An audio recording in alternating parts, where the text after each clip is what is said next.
أعوذ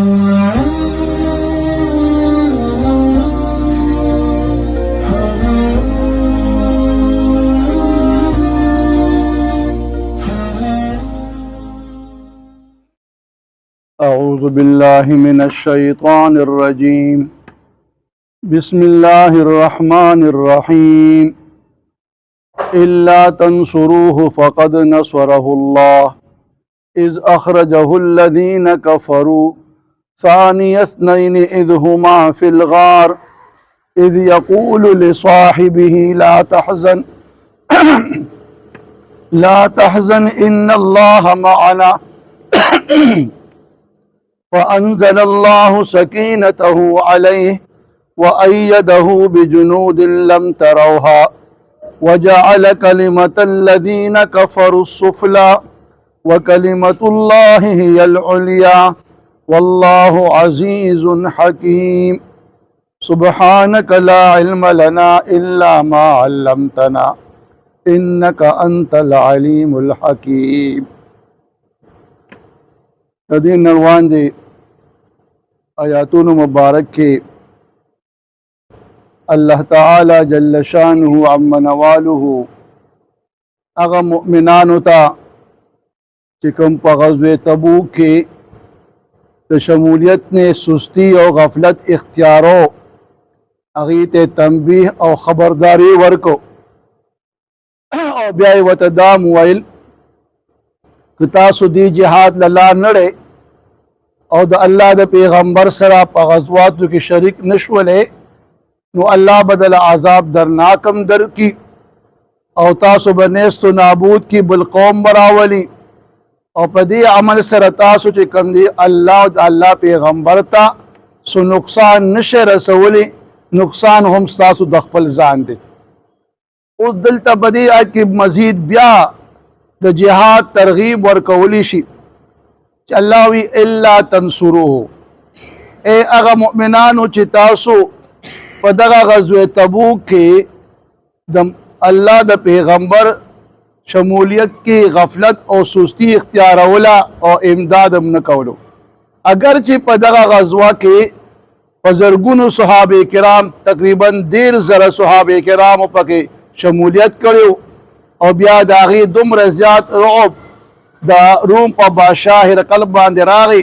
چاگا بالکل میدان تمرانغی دا اللہ پیغمبر تبوک مقام کی اصور دی اثارو او بغیر دا جنگ نبیا واپس راغی کوئی غزوہ تبوک جنگ شوی ندی اور دا اللہ پیغمبر واپس بغیر جنگ راغی واللہ بیا مؤمنان تا فرمائی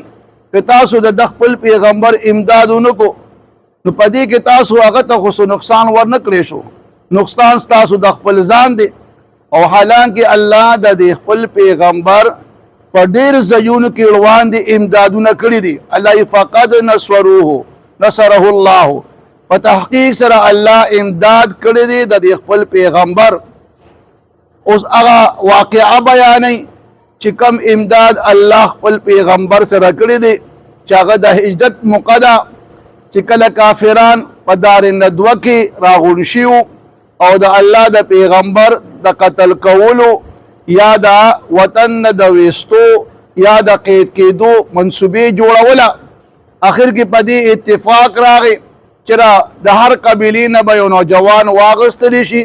او د الله د پیغمبر کو ته مخامخ په ولاړ وي تورې به ورسره د الله پیغمبر چې کله د کور نه راوځي دا ټول نوجوانان په یوځای باندې د باندې حملو کی او بدی به قتل کی بیا که فرق دیت غواړي دیت بوله ورکو دغه دی کې الله خپل حبیب ته حکم راولېږه بیا چې ته د اوس مکی معظمې نه ځه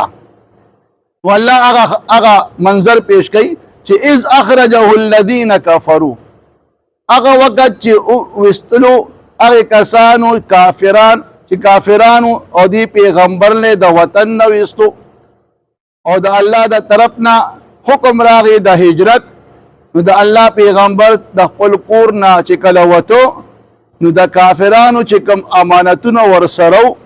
هغه حضرت علی کرم الله وجهه ته حواله کړل چې دا به سبا کافرانو ته حواله کی او بیا به راځي مدینه منوره ته اگر چې کافرانو د الله د پیغمبر د نبوت نه انکار کولو خو بیا دومره په یقین او اعتماد او باور په وا چې ډېر امانتدار دي نو خپل قیمتي سونه به د الله پیغمبر سره کې خودل الله پیغمبر هغه امانتونه هغه ته حواله کړ او بیا چې کوم دي چې کله د کور راوته نو سورې یاسین تلاوت شروع کو دا ټول کافران تور وسري ولار دي الله چې کوم دي پاغي باندې غلودګي راوستله او د الله پیغمبر دا غي نه چې کوم دي خو په خیر او عافیت سره اوته اور هغه دا ابوبکر صدیق رضی الله عنه کوړه هغه ته وی دغه شان ماته د هجرت حکم وشو راځه چې دواړه زو اوس دغه دی کې چې کله صدیق اکبر او د الله پیغمبر روان شو د مکی معظمین هجرت شروع کړي نو د مکی معظمی په نشیبی علاقه کې یو غار دی چې هغې ته سور ویلی شي هغه کې بیا یو غار دی چې هغې ته غار سور وی دغه غر طرف ته د الله پیغمبر غار سور طرف ته روان شو د سره د صدیق اکبر رضی عنه دا صدیق اکبر لور دا اسماء بنت ابي بکر هغې به چې کوم دی ډوډۍ تیاروله او ماښام به چې کوم دی دغې غار ته رسوله د الله پیغمبر او خپل پلار له بلخوا د صدیق اکبر زوی دی عبدالله بن ابي بکر ډېر هوښیار نوجوانو هغه ته دا ډیوټي حواله کړه چې ته به د سهار ټایم کې د کفارو سره به ناست پاست دی د دې نه به خبرې اورې او بیا به چې کوم دی ماښام په تیاره کې راځي او موږ ته به د دې هغه حال احوال بیانې بلخوا د صدیق اکبر غلام دی عامر بن فهیره هغه ته چې کوم دی دا حکم وکړو او دا ډیوټي حواله کړه چې ته به دا ګړي بيدې سره چې کله ماښام تیار شي نو ته به غار سور ته راځې هلته به چې کوم دی دا لشي او موږ له به پی راکې اوس چې کله د الله پیغمبر او صدیق اکبر روان شو غار سور طرف ته روان دي په ډېر بلندۍ باندې دی د الله پیغمبر چې کوم دی خپې مبارک چې کوم دی ورو اوس ولیدلې نو صدیق اکبر چې کوم دی د الله پیغمبر په خپل اوږو باندې کېنو او د غار سر ته ورسو او چې کله غار سر ته ورسو هغه شا غارو هر قسمه درنده د مارانو پکې خطره وه او دې کې روایت کې دام را دي چې کله د الله پیغمبر صدیق اکبر سره په دې لار باندې روانو نو صدیق اکبر به کله مخکې شو کله به وروستو شو کله به ښي طرف ته کله ګس طرف ته د الله پیغمبر ته فرمایي چې ای صدیق اکبر دا ته څه کوې وی فرمایي چې د الله پیغمبره دا شاته مخکې یا ښي طرف ته ګس طرف ځکه کېږم راکېږم چې هسې نه د یو طرف نه دشمن حمله وکړي نو چې کله حمله کوي چې په لومبنۍ په ما باندې حمله وکړي او تاسو د حملې نه بچ شئ دومره د الله د پیغمبر دپاره د خپل ځان قربانولو جذبه وه او دغه وجه ده چې عمر فاروق رضی الله عنه فرمایي چې دا زما د ټول عمر عبادات که صدیق اکبر ما ته د غار سور د یوې شپې د هغې ثواب ما ته راکوي زه ولې د ټول عمر عبادات ورکومه ځکه چې صدیق اکبر هغه هستی ده چې کله دی دغه غار ته ورسېدو د الله پیغمبر ته وفرمایل چې تاسو بار کینې زه دا غار ګورم دا صفا کوم او که دې کې څه وي چې لومړنۍ ما ته ضرر روسي چې تاسو د ضرر نه بچ شئ دی چې کله غار ته داخل شو هغې بالکل صفا کو پای کې سوړې وي صادر مبارک چې کوم دی سری کو د هغې نه ځای په دی هغې کې چې کوم دی هغه سوړې په هغې باندې بندې کړې او په خپل یو سوړه پکې پاتې شوله په هغې باندې خپله پونده کېښودله او د الله پیغمبر ته وفرمایل چې تاسو راځئ او اوس غار صفا شو د الله پیغمبر چې کله غار ته داخل شو ستړی شو صدیق اکبر په پتون باندې سر مبارک کېښود او اوده شو اوس الله دغه واقعه ذکر کوي چې ثانی اثنین الله فرمایي چې الله د خپل حبیب امداد کړو هغه ټیم کې چې کله ویستلو د کافرانو د پیغمبر له چې ثانی اثنین چې دې دویمو په دوو کې وی دوه کسانو یو صدیق اکبر یو دی اذ هما فی الغار هغه ټیم کې چې دا دواړه په غار کې اوس چې کله د الله پیغمبر سر مبارک کېښود او صدیق اکبر هغه پونده په هغه سوري باندې ایښې ده د الله پیغمبر اوده شو سترګې ورلې او دغه دی کې یو مار راغی او صدیق اکبر نه په پونده باندې ټک ورکو هغه زهر ډېر زیات خطرناک و او صدیق اکبر بیا د خپل ځای نه حرکت نه کولو د دې وجې د الله پیغمبر په خوب کې خلل رانشي برحال هغه درد دومره زیات شو چې د صدیق اکبر د سترګو مبارک نه اوښکې روانې شولې او د الله د پیغمبر په مخ مبارک باندې را پرېوتلې د الله پیغمبر په دې سره را بیدار شو وی فرمایي چې اے صدیق اکبر څه وجه ده ولې جاړې وی فرمایي د الله پیغمبر درنده یا مار وغیرہ له ټک راکو او د هغې زهر و تکلیف په وجه باندې ډېر زیات درد دی د هغه درد نه مې چې کوم دا اوښکې روانې شولې د الله پیغمبر خپل لاړې مبارک راواغېستلې او په هغه ځای باندې ولګولې هغه ټایم کې هغه تکلیف بالکل رفع شو او هغه درد بالکل ختم شو اوس دغه دی کې کافران ورپسې روان شوي دي د الله پیغمبر او د صدیق اکبر په تلاش کې را روان دي او دغه د معنی کې به خلکو چې کم دي د قدمونو د آثار بعضې خلک ماهرانو یو ماهر امضا سره را روان کړي دي او په دغه قدمونو پسې را روان دي او غار سور طرف ته تقریبا را نږدې شو تر دې چې صدیق اکبر ولید دا کافران ولیدل چې د دوی په سر باندې ولاړ دي او دغه دی کې صدیق اکبر ډېر زیات غمګین شو پریشان شو د خپل ځان وسره غم نو خو د الله د پیغمبر وسره فکر و چې راسې نه دا کافران د الله پیغمبر ته څه ضرر او نقصان ونه رسوي نو دغه دی کې بیا چې کله هغه ته ډېر زیات فکرمن شو نو د الله پیغمبر بیا ورته فرمایي د الله پیغمبر ته دا خبره وکړه چې کافران خو په سر باندې ولاړ دي نو دغه دی کې د الله پیغمبر اذ یقول لصاحبه یاد کې هغه وخت چې کله هغه د خپل ملګري ته ووایي لا تحزن ان الله معنا مغمجن کیږه بېشکه الله زمونږ سره دی بېشکه الله زمونږ مددگار دی نو ته هېڅ فکر مه کوه دا کافران چې کوم دي مونږ ته هېڅ قسمه ضرر او نقصان نشي را رسولی روایت کې دا هم راځي چې په دغه غار خولې باندې بیا جولا چې کوم دي خپله جاله واچوله کمتر راله هغې چې کوم دي پاکې هګۍ واچولې چې کله دا کافران را نږدې شو هغه کمتر والوته او دغه دی کې چې کوم دغه قدمونو هغه ماهرو هغه دې کافرانو ته مبارکبادي ورکړه چې ای دا هغه خلکو چې تاسو چا تلاش کوئ او په دې غار کې دي خو چې کله دا کمتره والوتله او هغې هغه جالې ته وکتل نو هغه ته ردې بدې ووي چې که فرقه دې غار کې دنده څوک وي نو دلته به دا جاله څنګه وي او په دې کې به دا کمترې هګۍ چولې دي او دا پکې څنګه وي نو واپس روان شو تر دې چې بیا یو کس چې کوم دی هغه برنه واړه بول ته کېناسته او واړه بول یې کو نو د الله پیغمبر ته فرمایل چې صدیق اکبر خفه کېږه ما فانزل الله سکینته علیه پس الله نازل که په هغې باندې خپله سکینه د اطمینان قلب یې وله ورکو وایده بجنود لم تروها او الله امداد وکړو د دوی په هغه لښکرو سره چې دوی نه لیده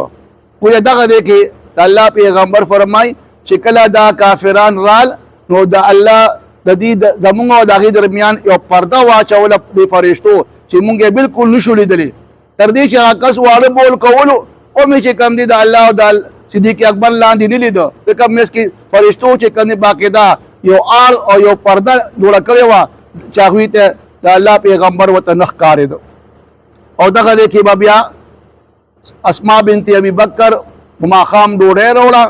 او عبدالله بن بکر باقاعده ماښام به راته د کافرانو احوال به بیانولو او دغه عامر بن فهیره به ماښام چې کوم دی تیاره کې به ګډې بېدې راوستلې او بیا ولشلې او دا پی وغیره به د الله پیغمبر ته بیا ورکول اگر چې دې کې ډېر نور واقعات خو هغه بیا اوږدېږي خو دې کې الله تعالی چې کوم دی د خپل پیغمبر امداد وکړو او په دې آیت کې د صدیق اکبر رضی عنه فضیلت بیان شو یو خو د هغه د صحابیت قرآن سره ثابت دی چې اذ یقول لصاحبه دلته چې کوم دی الله تعالی د صدیق اکبر باره کې چې دا د الله د پیغمبر ملګری دی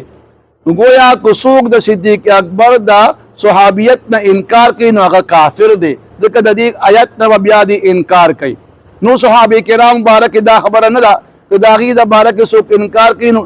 فاسق فاجر به وي او کافر به نه وي ولیکن د صدیق اکبر د صحابیت نه څوک انکار کوي هغه کس چې کوم دی کافر کا الله وي اذ یقول لصاحبه او په دې کې د صدیق اکبر نور چې کما فضیلت ته چې یو خدا چې د الله تعالی پیغمبر پاغه باندې یو اعتماد او باور وا نو ځکه ځان سره په دې هجرت کې شامل کو دویم دا چې د الله د پیغمبر نورم قریبی خپل خپلمان ډیر زیاتو ولیکن په دې سفر کې چې کم دی هغه ځان سره صدیق اکبر شاملې په دې وجه باندې چې دا وی د الله وته حکم بیا دلته الله دغه باره کې وایي ثانی اثنین چې دا هغه دویم په دویم کې نو گویا په دې غار کې چې کم دی یو صدیق اکبر او یو د الله پیغمبر او دغه شان د دینی ټول چې کم نور معاملات دي مناسب دي پای کې صدیق اکبر ثانی اثنین دی رومبنه خبره چې د الله پیغمبر تکلا نبوت ملو شو نو هغه رومبنه دعوت د اسلام د ایمان صدیق اکبر ته ورکو چکل هغه ایمان قبول کو نو بیا صدیق اکبر چې کم دی په دویم کس دی چې هغه حضرت طلحه حضرت زبیر حضرت عثمان بن عفان ته د ایمان دعوت ورکو هغه مسلمانان شو رومبنه دعوت د الله پیغمبر او دویم دعوت بیا د صدیق اکبر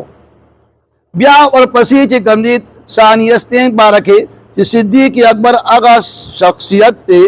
چې کله د الله پیغمبر کله بیمار شو نو د الله د پیغمبر په موجودګۍ کې هغه ته د امامت حکم ورکړی شو چې ته امام شه یو خو چې کوم دي ثانیستین په امامت کې مراغه خپه غزواتو کې چې کوم دي هر غزواتو کې با چړمبني به د الله پیغمبرو دویم ورپسې به ثانیستین کې صدیق اکبر کله چې وفات شو نو صدیق اکبر چې کوم دی د الله د پیغمبر په خوا کې دفن دی نو قبر کې چې کوم دی ور سره ثانی اثنین دی چې کله قیامت قائم شي نو باندې به د الله پیغمبر د قبر نه را پورته کیږي ورپسې به صدیق اکبر را پورته کیږي نو التم چې کوم دی ثانی اثنین دی چې کله د الله پیغمبر بیا جنت ته داخليږي رومبنه به د الله پیغمبر داخليږي او دویم به بیا په امت کې چې کوم دی صدیق اکبر وي نو التم چې کوم دی ثانی اثنین کې چې کوم دی صدیق اکبر شامل دی نو گویا په دې کې د صدیق اکبر فضیلت او دغه صحابیت باقاعده ښکارا شو چې د الله د پیغمبر ملګری دي صحابي دي دغه صحابیت ته څوک انکار کوي اب کافر وي نو الله وی وجعل کلمت الذين كفروا السفلى الله چې کوم دی د کافرانو هغه خبره لاندې وګرځوله داغي هغه سازش الله ناکامونه مراد کو الله خپل پیغمبر او دغه ملګری د کافرانو د ضرر نقصان نه بچ کو وکلمت الله هي العليا او د الله کلمه به همیشه د پاره بلند او بالوي هر څوک چې د الله د دین مخالفت کوي هغه به کم دي نقصان دی وي او د الله دین به خامخه اوچت وي او غیلبا اوچتوالی وي والله عزیز حکیم الله غزات چې خاوند د غلبې دی او د حکمت دی الا تنصروه کو تاسو امداد د پیغمبر اونکو نو فقد نصره الله په تحقیق سره الله امداد کړی دی د خپل پیغمبر اس پاغه ټیم کې اخرجه الذين كفروا چې کله دی کافرانو دی پیغمبر لرا وستلو د خپل وطن نصانی اسنین دی دویمو په دو کې از هما فی الغار هر کله چې دوی او دی دواړه په غار کې نو از هغه وخت یقول چې اول دی پیغمبر لصاحبه خپل ملګری ته لا تحزن مېریګا ان الله معنا بشک الله زمون سره دی